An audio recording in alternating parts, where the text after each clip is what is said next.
There are emerging reports of an interesting sequence of events at the National Assembly here in Nigeria following the attempt by lawmakers to amend the electoral bill.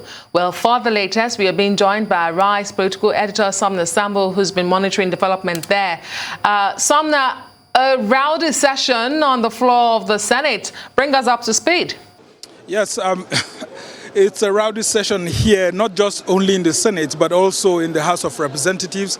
And in the House of Reps, it started actually with the Petroleum Industry Bill Harmonization Committee report, which recommended 3%. The Senate passed 3%, but when it got to the House of Representatives, it was a difficult situation, and we had the House members going into a closed-door session because of lots of members insisting on 5% for the host communities equities fund. And eventually, when it came to the Electoral Act, all was going well in the Senate until it got to section 52, subsection 123, which is the very controversial section that has to do with the electronic transmission of election results. And what the committee report has stated is that especially in subsection 3 of that section 52, it had said that electronic transmission of election results should be done when it is practicable to do so.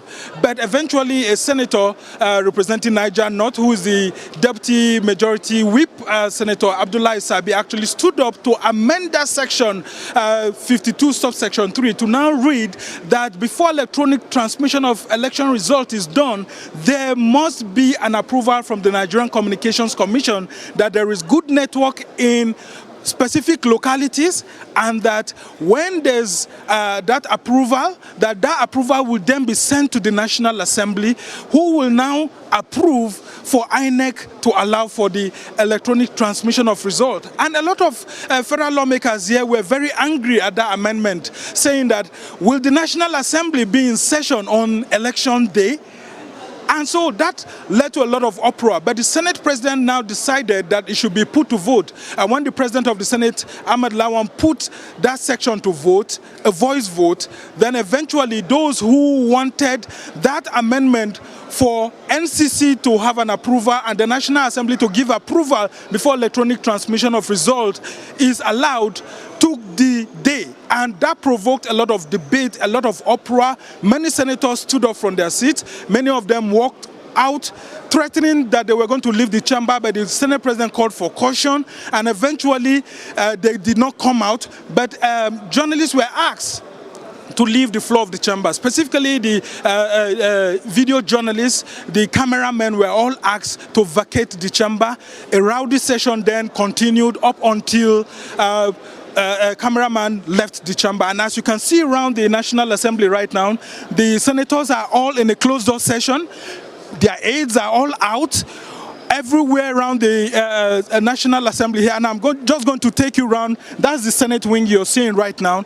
You can see the aides of federal lawmakers all outside. This is the Senate wing, the House of Representative wings, and you can see right here many aides of the politicians, some of the committee clerks are all being sent out of both chambers, and it's a dramatic moment here, a very, very dramatic moment, because there was an attempt by the Speaker and the Senate President to actually see that this issue did not become very rowdy, but eventually, due to how contentious and how important this matter is, a lot of the lawmakers couldn't take any of it. Okay, Sumner, I want to get your take on this voice vote, because we paid attention to some of the sessions whilst before we went away and continued with our stories. And it seemed that every time a voice vote was tabled, the ayes had it.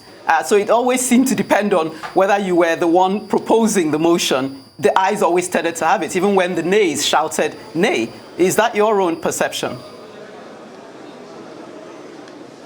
Well, it's usually a very difficult thing whenever controversial bills are being considered, very important ones. And that's why, if you look at the rule book of both the Senate and the House, in the standing orders of the Senate, which is the rule book that guides their whatever they do, the conduct of the House, it is specifically stated that the Senate President decides on which order is the right order to be taken. And in this instance, you will see that whenever there's a voice vote being put in place, the Senate President will determine how it goes. And sometimes there have been these accusations, even today it happened, that the nays were more than the yeas, but eventually the President of the Senate ruled in favor of those that he felt he had. And that rule, especially in the Senate standing orders, actually say it is what the presiding officer, which is the President of the Senate in this instance, hears that he adopts. So even if the yeas are more than the nays, if he hears the nays more, it is the nays that he would actually rule. So it depends on what he hears. But the thing is that there's also a provision that other senators may seek remedy. For example, you can call for division if you're not happy with the ruling of the presiding officer.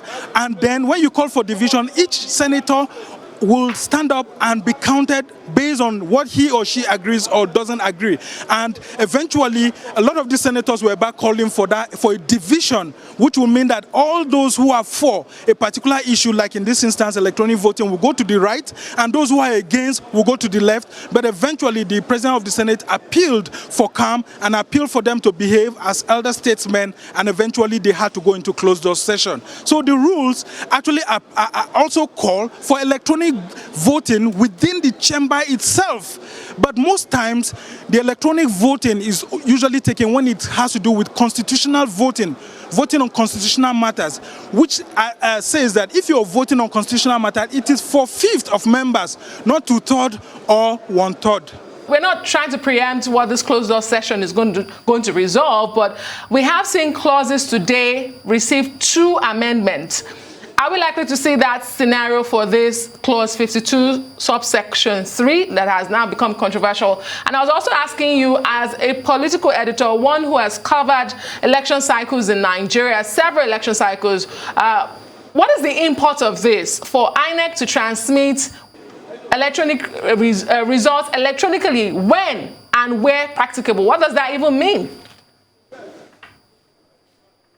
Well, let me start from that last question you asked. One of the persons who stood up to ensure that to say that provision should be maintained is Senator Basin Albert Akpan from Akwa Ibom Northeast. He had insisted that provision should be maintained, and when the President of the Senate put a vote whether or not that the Senate should go back to what the Senate Committee on INEC recommended, unfortunately, the President of the Senate said that what he heard is that, you know, the nays have it. So eventually he still ruled that the earlier amendment, which was done to say that, look, approval of the NCC should be sought, and then that approval sent to the National Assembly, then before it's eventually allowed for the deployment of electronic transmission, should be upheld. And so in all of this, the major question that has been ongoing among many lawmakers is that if the Independent National Electoral Commission has been using methods of electronic voting, though not formally approved, such as the use of card reader, which is an electronic device, and then sometime last year it tested the transmission of election results electronically in some off-season elections, and it was accepted as very good. Why would many lawmakers be actually insisting that this should not be passed? Why are they also insisting that there should be an amendment to bring a third party, which is the Nigerian Communications Commission, to now say whether there's a network in somewhere or not, saying that those procedures will be manipulated, while the other senators, someone like Senator Ali Ndume, insisted that in his area in the Northeast, it's been a lot of facilities have been ravaged by the challenges of the insurgency in that region. And as a result of that, it will be shutting out a lot of people because there may not be, GSM network there. And so the NCC would have to certify if it is practicable or not. And that's when Senator Albert Basi Akpan insisted that he felt that the committee on INEC was right in the first instance by saying that that's why they included that clause on whether it is practicable or not practicable. And so if it is not practicable, then INEC can resort to manual voting. and then the results will be tabulated. But unfortunately, this did not sit down well with a lot of people who felt that the process of the voice voting did not go down well, as they felt that those who said nay were in majority. So it's a difficult period here, and as the senators are still undergoing the executive session, I can tell you that in the House of Representatives, the executive session is still also ongoing. You can see the sergeant at arms, policemen, and all of that still out here trying to see how they can calm situation. Okay, because a lot of people came out here to the lobby trying to see what will eventually happen, if indeed there will be a walkout.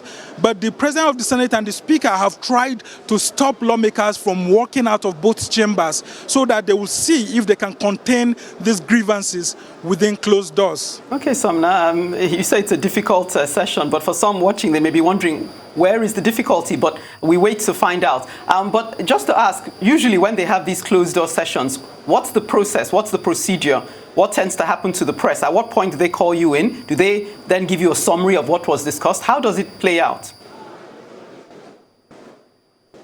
Very interesting, Ekene. So when this closed-door session is called, usually all the clerks are asked to leave except the Senate clerk. That's the clerk of the Senate or the clerk of the House who will be there to take records. But those records are actually not meant for public consumption. Then it will be a moment where all the journalists are asked to also leave, and then they will take time to talk to themselves. The President of the Senate will actually leave his seat, come down to the floor. They could all take some time to talk to each other and say, look, let's not make this look bad. The image of the Senate and National Assembly is at stake here. And eventually, they will iron out the issues and talk to each other. And then when they are through, eventually, they will open up, and we, the journalists, will just learn about it when the doors of both chambers are open, and then the electronic transmission of what's going on in the studio, it's opened at the gallery. And eventually, we are just informed by the Senate, by the President of the Senate or Speaker,